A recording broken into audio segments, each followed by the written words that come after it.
Alex Bregman, officially a member of the Red Sox. I wasn't here last night to break the news, but I couldn't believe it when I first saw it, to be honest with you.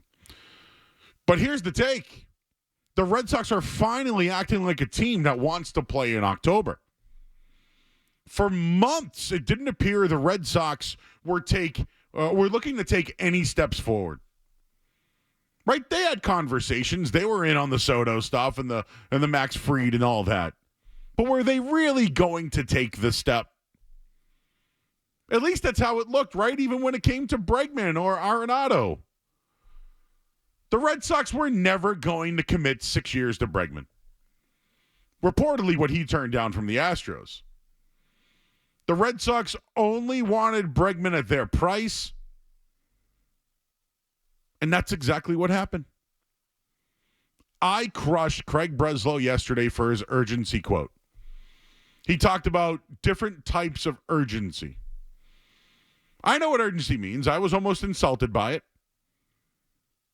But it confirms that Breslow in the office, it's not all talk anymore. They mentioned their desire to add a right-handed bat and improve the infield defense. They talked about it all offseason long. Bing, bang, boom. They did it both with this Bregman signing. Check both boxes. Now, we'll get into third base, second base, and all that. No matter where they end up, they improved. They talked about it. They got better. Sometimes these are money moves. Sometimes you want the player. And sometimes you have to be uncomfortable. The Red Sox got uncomfortable. Yeah, the $30 million's deferred over the 3-year deal. They'll lose a pick. They'll lose some international money.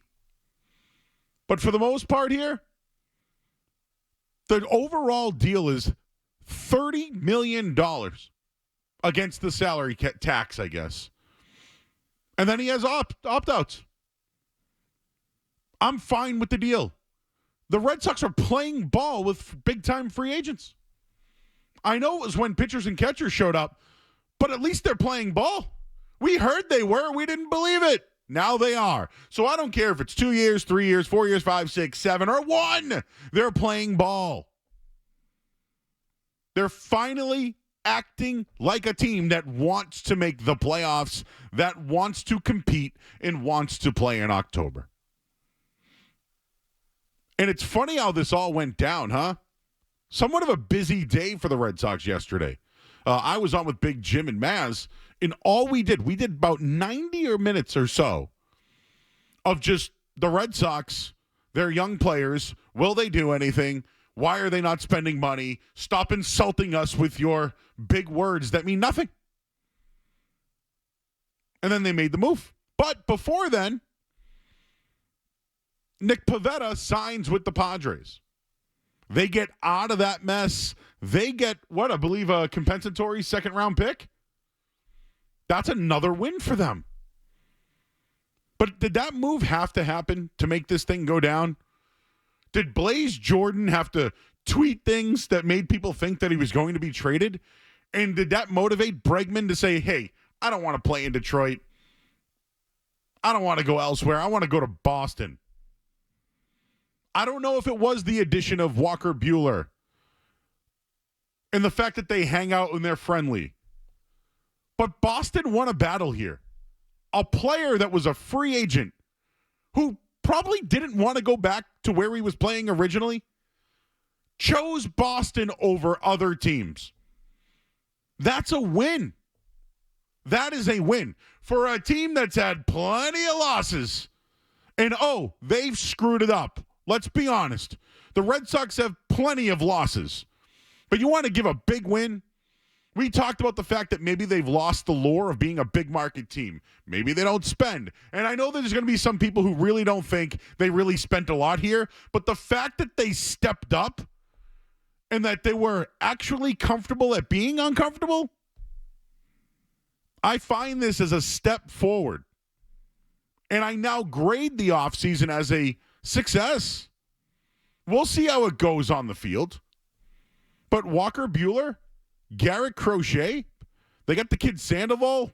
See what he does maybe later in the year. We'll see what Chapman is. They bring in Justin Wilson. And now they pose a threat for a wild card spot, or possibly threaten the Yankees or the Orioles or even the Blue Jays. There's a lot of pluses and minuses to the deal. For the most part, there's more pluses than minuses than anything. They should probably play Bregman at third base, but they're going to move him to second. Maybe this move will reduce Rafael Devers at times in the field, who, by the way, is in year 2 of a 10-year, $313 million contract. He was rated one of the worst defensive third basemen in the game a year ago. He might only be in Boston for one season. You know, it's hard for people to turn down, $40 million a season.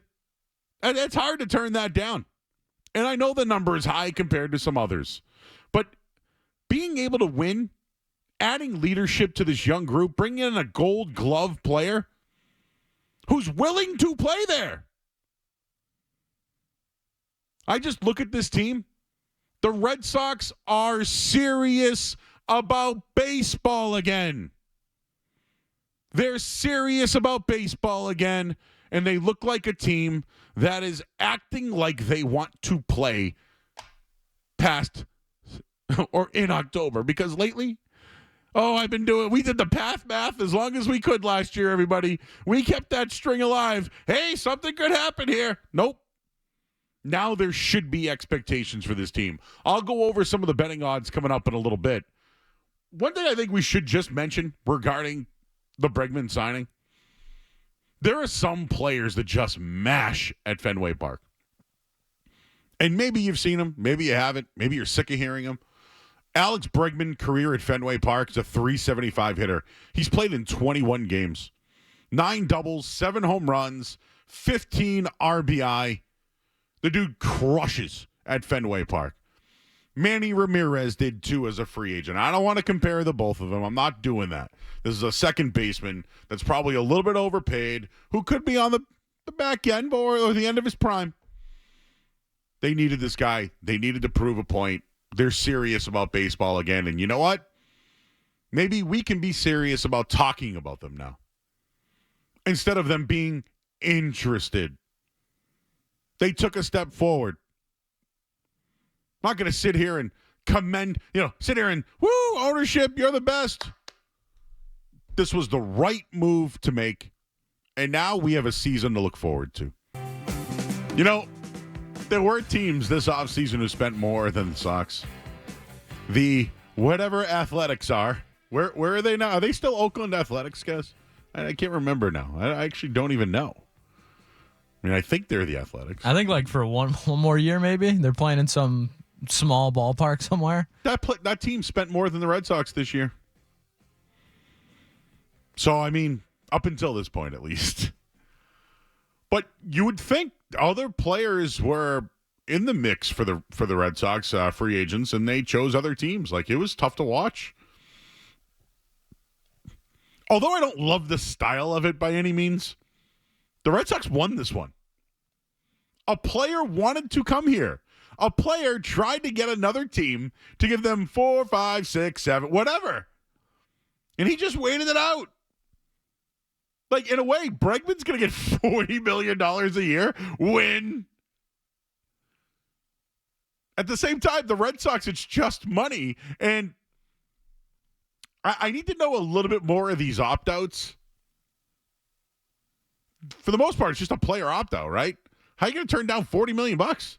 And in the Red Sox deal, they're going to save $10 million per season against the tax. They can defer it. I want to know more details on that, but it's essentially $30 million for 1 year. They have the money. Spend it. Spend the money. Who cares? You wanted them to spend. You probably wanted them to spend so much you didn't care on who it was on. Why not a guy that was a Gold Glove winner, who's won championships, who's a leader, and fills a need. And by the way, rakes at Fenway Park. Going to give Steve Peralta a shout out here. Section 10 podcast. Underdog. Alex Bregman's 162 game pace at Fenway Park would be 54 home runs, 70 stolen bases, 116 RBI. He'd score 185 runs. He'd bat 375. Good thing you can't play them all at Fenway. But holy smokes. Cut that bad boy in half. It's pretty good. They needed it. It's a need. And a player chose Boston over Detroit, guys. I know. You're all sitting there saying, well, duh. No, that hasn't been the case. It hasn't been the case here. So don't duh me. The Red Sox still got a little bit of juice when it comes to that stuff. They still got the juice. And they still have the money. The player was available. They wanted him at their terms. They got it because they can. No other team was going to offer $40 million a year. Your thoughts at 617-779-0985. I just wanted to bring up just quickly. This was from Ken Rosendahl. Eureka! The Red Sox found it. They found money, found a right-handed hitter, maybe even found their soul. Too dramatic, perhaps, but the Red Sox agreement with free agent Alex Bregman for 3 years, $121 million with opt-outs each after the first 2 seasons. It's a significant step forward for an organization that has been too cautious, too conservative, and too cheap for too long. All facts. The roster suddenly resembles a club capable of competing for the playoff spot. Perhaps they'd flirt with postseason contention without Bregman, just as they did in 2024 when they finished 5 games back of the third wild card. But their odds have skyrocketed upon adding him to the mix. I'll give you those odds coming up in just a little bit here. But found money, found a right-handed hitter, maybe found their soul.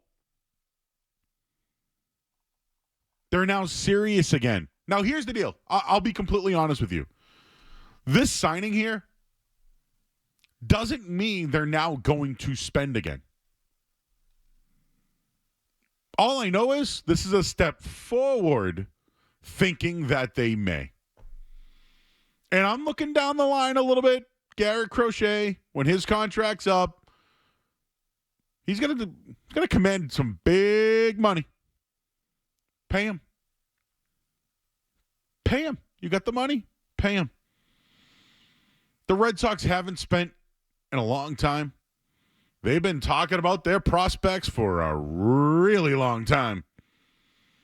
Well, once these prospects start playing and they're on their rookie deals and good players' contracts come up, or you want to plug and play guys, you have the money. I hope that's the sell for the Red Sox. I really do. Because now they're battling. They'll be in the playoff race. At the deadline, they have prospects to move. They got guys on their roster to move. I'm not saying the Red Sox are back, but for you fans out there, have they done enough to get you back? Have they done enough? They've developed players. They've groomed guys. We can now relate to a few of them. Devers has got a long-term deal. Jarren Duran was MVP of the All-Star game. Wilyer Abreu won a Gold Glove. Like Tristan Cassis is going to be on this Netflix episode. We're going to really get a glimpse to him. Right? Trevor Story, you know who he is. Ceddanne Rafael had a pretty good rookie year. And he's exciting to watch. You know Walker Buehler. We'll get to see Crochet. Is he a stronger Chris Sale? Is Brian Bayo going to take the next steps working with Pedro Martinez all season long? My question to you Red Sox fans is, have they done enough to get you back? And I'm going to tell you, they got me back. I want to talk about good baseball games. I want to talk about the home team. But they haven't invested, so therefore I haven't invested. This move, this offseason, it's been a success. Their young prospects will see action this year. I think they've done enough. If you like that clip, check out more videos from my show, The Joe Murray Show, here. For more Red Sox analysis and opinion, hit the playlist. And for all the latest from the Sports Hub, download the app at 985thesportshub.com.